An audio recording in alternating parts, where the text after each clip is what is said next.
Vous êtes sûr que Gabon 24, et c'est un plaisir pour nous de vous retrouver encore aujourd'hui pour un énième numéro de l'E24 mondial. Nous parlons de la Coupe du Monde FIFA 2026, 23e édition. Et il y a quelque chose qui s'est passé hier nuit.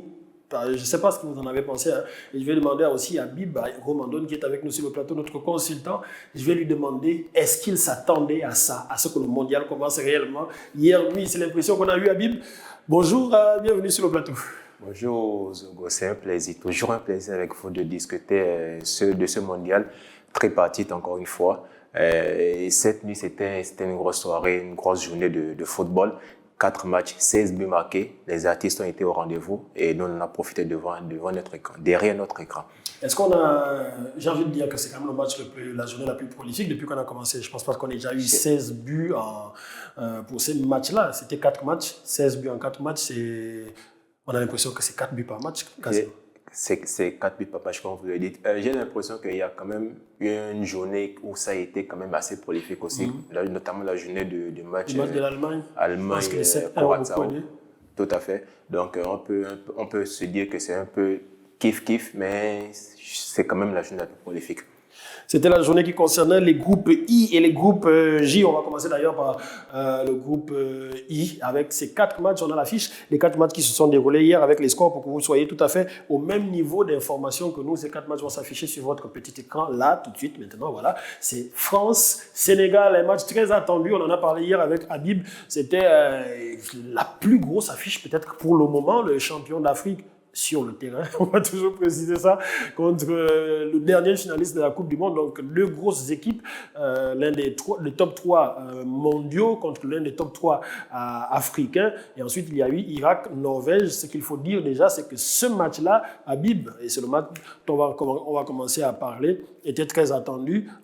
Il a tenu ses promesses en termes d'égalité ou alors de même niveau entre les 2 équipes au départ, mais ensuite on a eu l'impression qu'il y a eu quelque chose qui a changé en deuxième période. Qui s'est un peu décanté, notamment du côté de cette équipe de la France, qui, même si on a envie de dire que c'est 2 équipes du même niveau, mais il faut quand même dire que la France était quand même un tout petit peu supérieure en termes de jeu, en termes de force en présence sur le papier en tout cas. On peut le dire directement comme ça. C'était un match, donc à la première partie, un match assez équilibré entre 2 équipes qui se respectent. Et si le Sénégal menait de 2-0 déjà à la pause, on n'aurait pas été choqué tellement cette équipe du Sénégal a été au-dessus en termes d'occasions créées, en termes de dangerosité devant les buts de l'équipe de la France qui était, on a l'impression qu'il rentrait un peu de manière mou dans ce mondial-là. Et effectivement, il y a eu la pause qui est passée par là, Didier Deschamps qui a sûrement eu à discuter avec ses troupes et ils sont revenus en seconde période revigorés. Ils ont repris la main dans ce match, dans cette rencontre-là, et ça fait la différence vers la fin du match, notamment avec Kylian Mbappé, dont on va en reparler.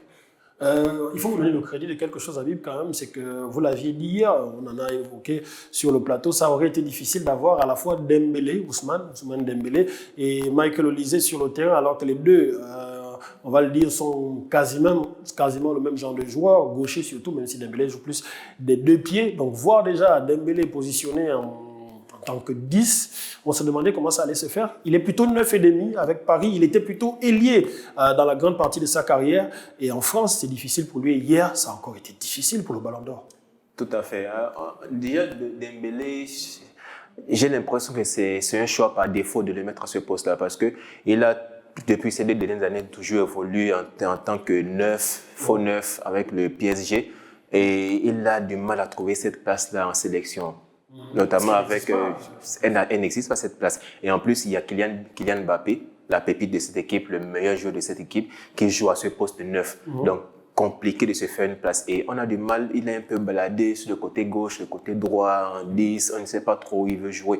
Et finalement, le coach a décidé, depuis les matchs de préparation déjà, de le mettre en 10, tester des choses. Et encore une fois, hier, ça n'a pas raté. Il a fait un match pas très bon pour son niveau Ballon d'Or, un match moyen. Il y a même des sites qui ont noté, vous savez qu'il y a ces fameuses notations par rapport au match. J'ai vu un 1 sur 10 d'un site, je ne sais plus trop, c'était lequel, c'est vous dire que Dembélé, il a été fantomatique. Il a vraiment été le joueur le plus faible de cette équipe. Il a même été le joueur qui est sorti en premier de ce match, notamment remplacé par Barcola, qui lui, en rentrant 2 minutes plus tard, a scoré. c'est vraiment révélateur du niveau de Dembélé avec l'équipe de France, parce qu'il faut le dire qu'en club, il joue très bien. Il joue très bien, c'est le meilleur joueur de son équipe, notamment en club, mais en sélection, c'est compliqué. Que ça soit en pointe, que ça soit en 10, que ça soit sur le côté droit à la place de Olysée, c'est toujours compliqué pour lui. On a du mal à se dire que, bon, est-ce que c'est la pression de l'équipe, c'est de la sélection? Est-ce que c'est le positionnement? Est-ce que ce sont les consignes, notamment du coach, qui font en sorte qu'il n'arrive pas à s'en sortir, mais toujours qu'il faut se poser des questions. Jean-Philippe rebondit sur cette expression. Vous avez dit que Dembélé a été utilisé par défaut. Est-ce que c'est aussi être frileux de la part de Didier Deschamps que de le faire jouer alors qu'il sait très bien que dans son système à lui, Dembélé, il n'a pas de place. Mais en même temps, c'est le ballon d'or en titre. C'est le meilleur joueur du monde jusqu'à ce qu'on ait un autre ballon d'or. Donc, vous ne risquez pas de mettre le meilleur joueur sur le banc dans un mondial. Exactement. J'ai envie de dire que c'est même le même choix parfois avec Mbappé. Mbappé, parfois, il n'est pas en forme. Mais le politiquement correct veut que Mbappé joue. Donc, j'ai envie de dire que c'est pareil aussi avec Dembélé. Parce que quand tu es ballon d'or, tu es le meilleur joueur de l'équipe, de la meilleure équipe de ton pays, la France, le PSG. Tu es en droit de jouer forcément. Donc, à un moment donné, on se dit, Dembélé doit jouer, mais il joue où? Sur le côté droit, tu es un joueur qui est exceptionnel. Hier, qu'on a vu avec une passe exceptionnelle entre les lignes. Festival de passe, mais quelle belle passe. Il a quasiment 4 joueurs. On a aussi envie de dire que 4 joueurs, 5 joueurs, même toute une ligne défensive. Mais Dembélé à ce même poste, est-ce qu'il allait faire ça? C'est pas trop son fort de faire des passes laser comme ça, je ne pense pas. Et sur le côté gauche, tu as aussi une pépite, Désiré Doué, qui est un joueur aussi fantastique avec le PSG.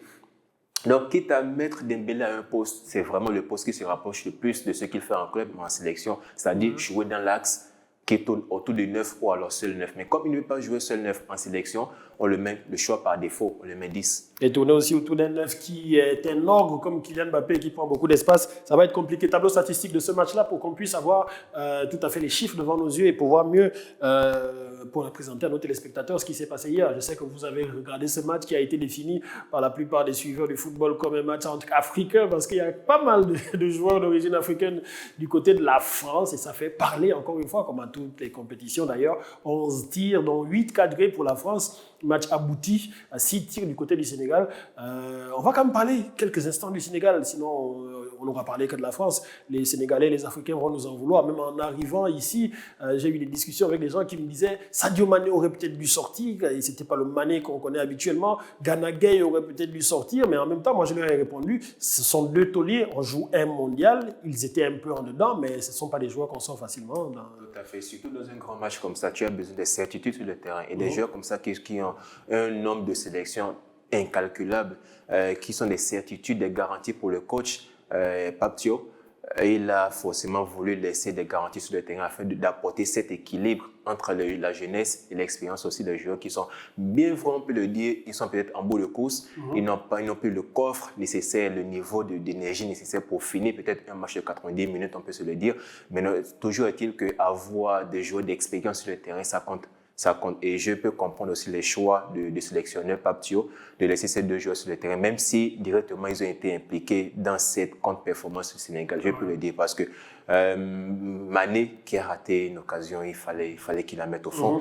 Et il n'était pas seul, il y a aussi Ismaïla Sarr qui a raté à un moment donné un face-à-face. Je pense tellement d'occasions ratées par cette équipe des Lions de la Teranga, mais ils peuvent nourrir des regrets quand même, notamment en voyant les matchs à venir qui ne vont pas être faciles non plus. La Norvège, derrière la Norvège, il y a l'Irak, encore ça peut aller. Mais en regardant aussi le match de l'Irak hier, même s'ils ont perdu, on va le dire 4-1, c'était quand même un bon match. C'est intéressant. Et on connaît les équipes africaines sans leur faire offense. On sait qu'à un moment donné, ils peuvent se liquéfier un peu et perdre des points. Donc, on va espérer pour cette équipe des Lions de la Teranga de rebondir, de possèder jeu d'expérience, de pouvoir faire le lien entre le coach et le jeu sur le terrain et de pouvoir être au niveau des matchs à venir.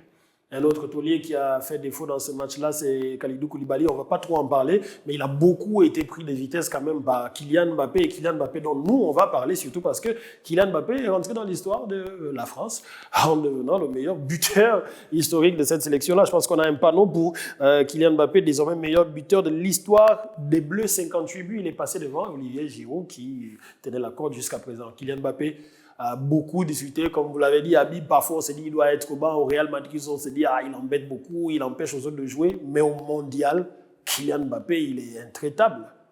Au-delà même du mondial, on a envie de dire que Kylian Mbappé, autant sur le plan collectif, sur le plan des efforts, sur le plan jeu pour l'équipe, il y a des failles à dire, mais en termes de but, marque le but. 3 occasions, tu marques 2 buts. Il est fort à ce niveau-là. Et on a envie de dire que depuis le début de sa carrière en sélection déjà, il était premier à ce niveau-là. Il était premier à être le meilleur buteur de la France dans l'histoire en tout cas. Et il dépasse hier notamment Olivier Giroud qui avait pris cette place-là, lui, en décembre 2022, déjà à Thierry Henry. Et on se disait déjà que c'était une question de temps. Une question de temps pour que Kylian Mbappé, il allait forcément, sûrement venir chercher ça il y a 27 ans. À être à ce niveau à 27 ans, franchement, ça promet de belles choses de voir. Et s'il faut le dire il est à 0,59 buts par match de ratio, 0,59 buts par match. Et pour des joueurs ayant joué au moins 50 matchs en sélection avec la France, c'est le meilleur. Devant un joueur comme Michel Platini qui a 0,56 et un joueur comme, j'ai oublié son nom là. Bon, lui, il a 0,56, c'est aussi une légende. Et lui, il est 10e de ce classement. Et un joueur, je pense, 51 matchs. Non, pas Fontaine. Non, Fontaine, il a 1,83 buts par match, mais il n'a joué que 21 matchs. Ok. Kylian Mbappé, moins de 100 buts, plus de 50 buts. Il est pratique quasiment à 60 buts pour 99 matchs. 58 buts.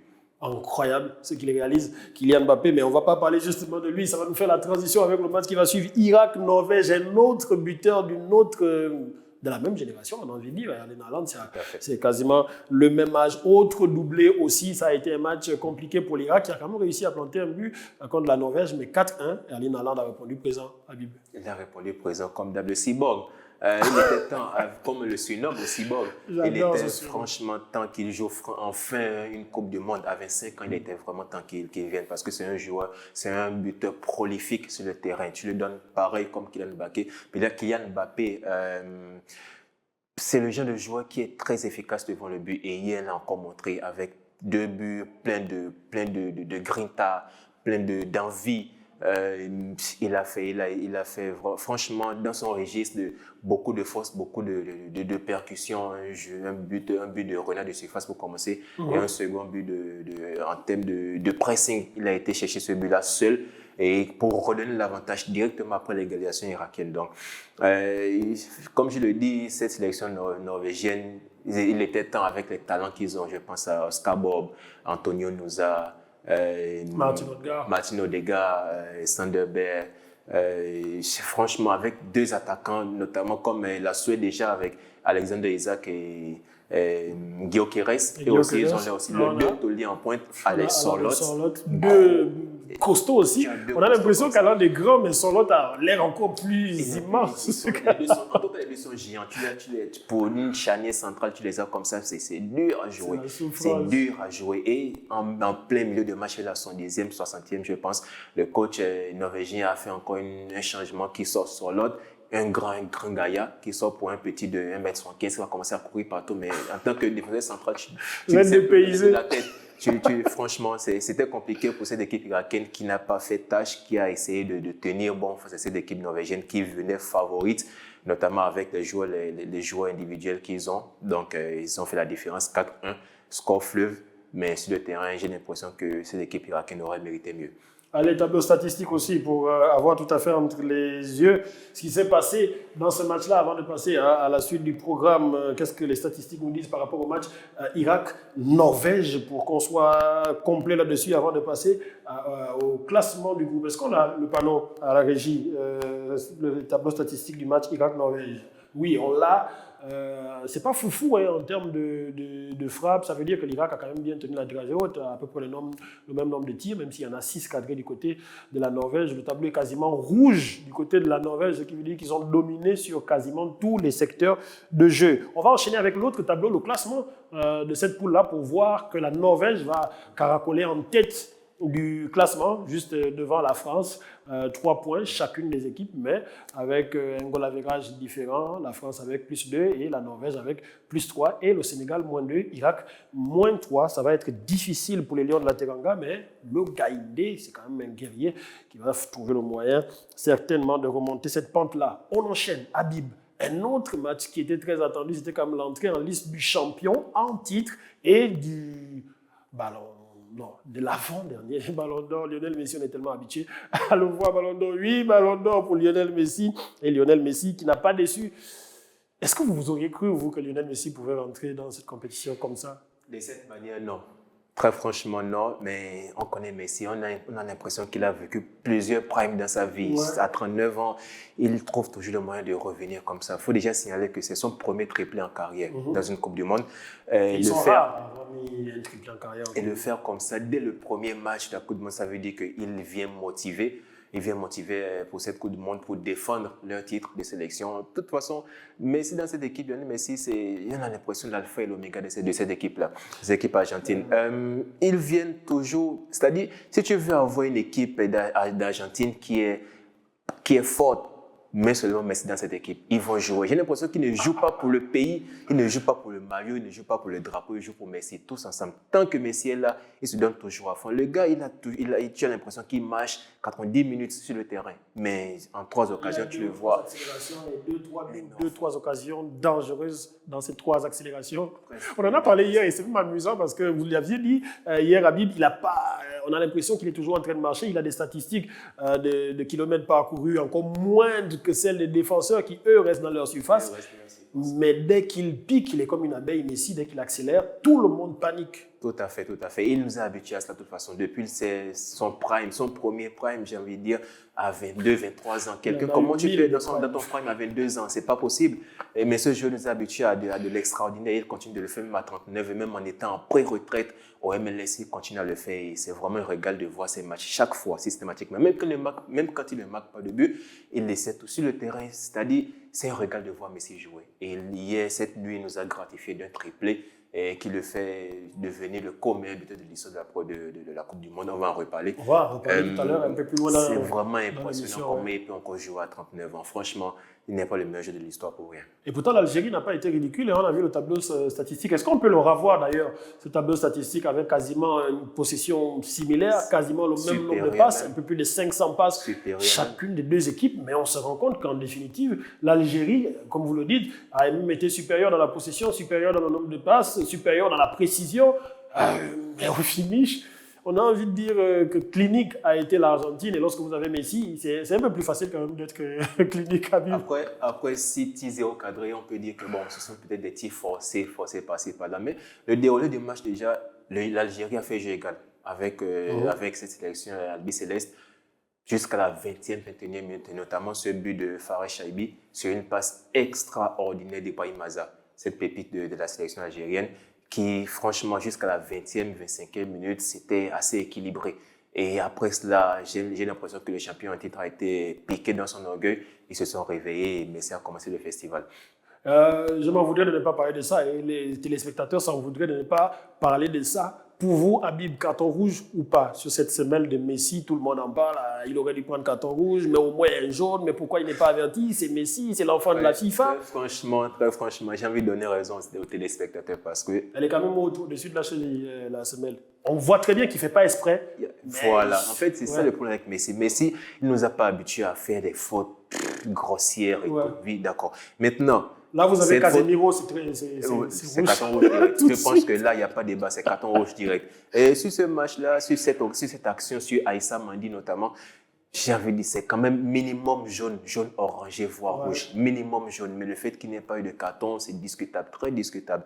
Et l'arbitre qui était déjà le finaliste, l'arbitre qui a arbitré la finale de 2022, Massignac, entre la France et l'Argentine. Et alors, ça avait déjà suscité des polémiques sur le fait qu'il ait peut-être avantagé les Argentins. Et hier aussi, on voit que Messi aurait mérité quand même minimum un carton jaune. C'était pour moi un carton jaune orangé, minimum. Mais au final, il n'a pas eu de carton. On ne va pas aussi se plaindre parce qu'au final, il nous a sorti un triplé pour un joueur historique.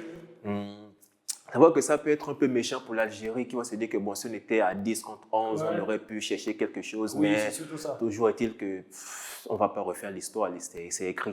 Et les choses, ça arrive souvent comme ça. Dans le football, on va l'accepter, on va continuer. On va espérer pour cette équipe algérienne qui a de quoi faire dans cette poule.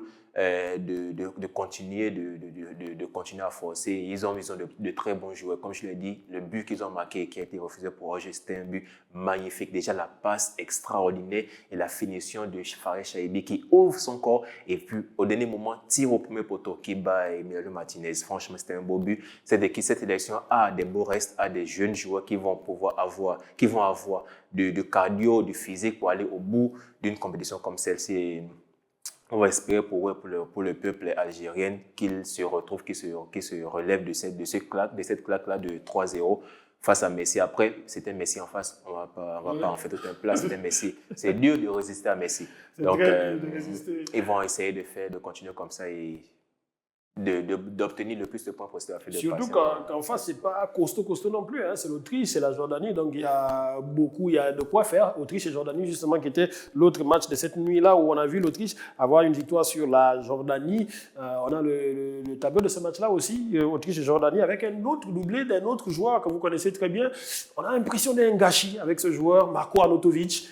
Un grand talent, mais il me fait penser, moi, je ne sais pas ce que vous allez me le dire tout de suite, il me fait penser à Mario Balotelli. Gros talent, mais cette attitude de suffisance, de négligence, on ne va pas mettre beaucoup de temps dessus. Juste un avis sur Marko Arnautovic. Arnautovic, c'est quelqu'un, on a l'impression qu'on le voit depuis toujours dans la CF Football. Et comme vous le dites, depuis toujours, comme je le dis. Et comme vous le dites aussi, c'est quelqu'un qui a pas des choix de carrière, pas des suffisances, il a quelque peu gâché sa carrière. Mais Balotelli, c'est quand même un niveau au-dessus, quand même. Parce qu'Arnautovic, quand même, il a joué dans les grands clubs. Même à 30 ans, 31, il était encore, je pense, à l'Inter Milan. Il jouait encore. Bon, c'était pas fou, mais il jouait quand même. Et quand même, il a eu sa carrière. En tout cas, en sélection, c'est quelqu'un qui a toujours été présent avec la sélection autrichienne.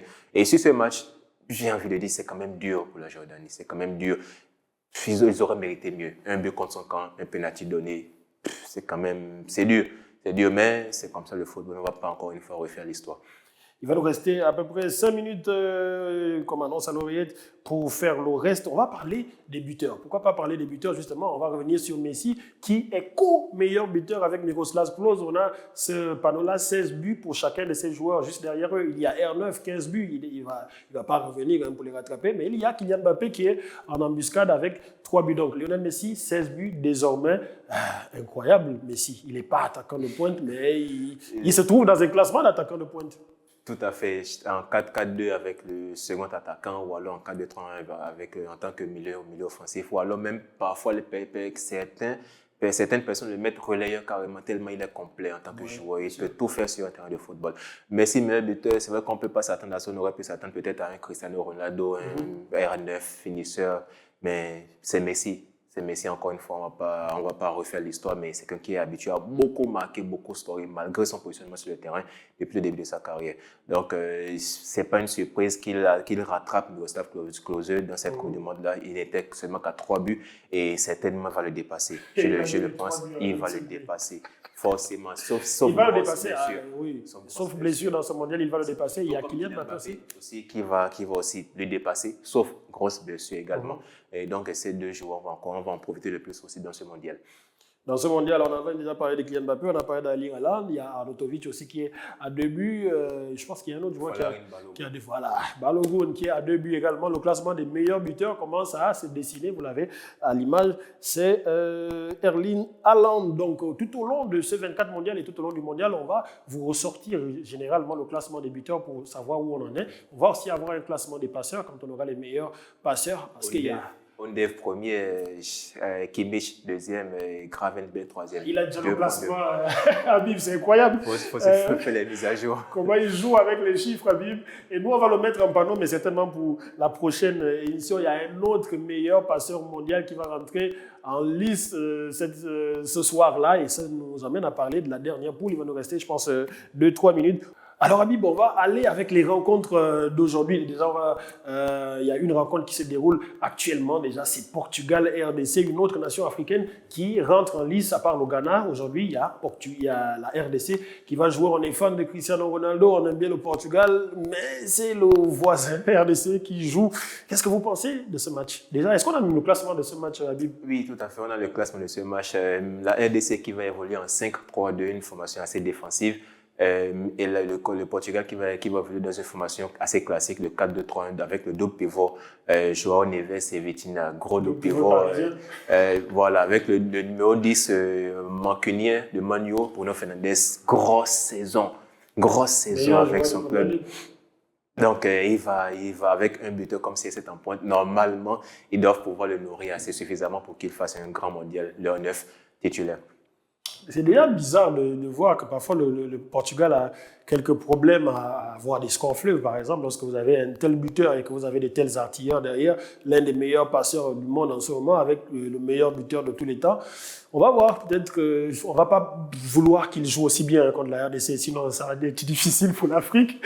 Mais ce match se joue actuellement. J'espère que vous avez un œil entre le match qui se joue et l'émission qui se déroule au même moment. On a le Ghana qui entre en lice aussi contre le Panama, un match qui peut être bien pour entrer dans la compétition pour le Ghana, qui va être privé de Thomas Partey parce qu'on est au Ghana, on est au Canada. Au Canada, tout à fait. Il a été privé d'accès sur le territoire canadien.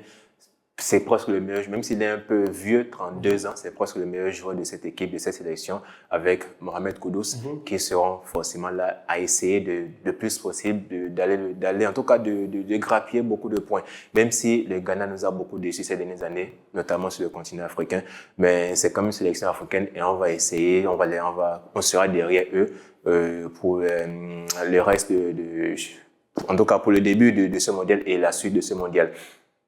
Très rapidement pour finir aussi sur l'Ouzbékistan qui va participer à son premier mondial. Normalement, avant leur indépendance, c'était un pays qui appartenait à l'URSS. Or, l'URSS a participé au mondial 7 fois. Donc, on peut dire que ce n'est pas leur première fois, mais depuis leur indépendance en 1991, c'est une équipe qui joue pour la première fois les mondiaux et qui va être menée par Abdullah Khosanov, le défenseur central de Man City, et Soudakov, qui seront les meilleurs joueurs de cette équipe-là. Pour être tout à fait complet, Habib nous fait aussi un cours d'histoire. Merci à vous, Habib, pour ça. Et nous, on va vous dire merci de nous suivre. On va se quitter maintenant, pour vous laisser terminer le match qui se déroule actuellement. Parce que oui, il va falloir suivre ce match-là. Et puis demain, on va se retrouver pour le débrief de cette journée-là. Savoir si CR7 aura répondu à Messi, à Haaland, à Kylian Mbappé et autres. Savoir aussi si le Portugal va lancer un signal fort d'entrée de jeu comme a pu le faire l'Argentine, ont pu le faire l'Argentine et la France. Merci à vous pour votre fidélité. On se retrouve demain exactement à la même heure. Rappelez-vous surtout que nos programmes se poursuivent sur l'ensemble de nos plateformes. Allez, ciao.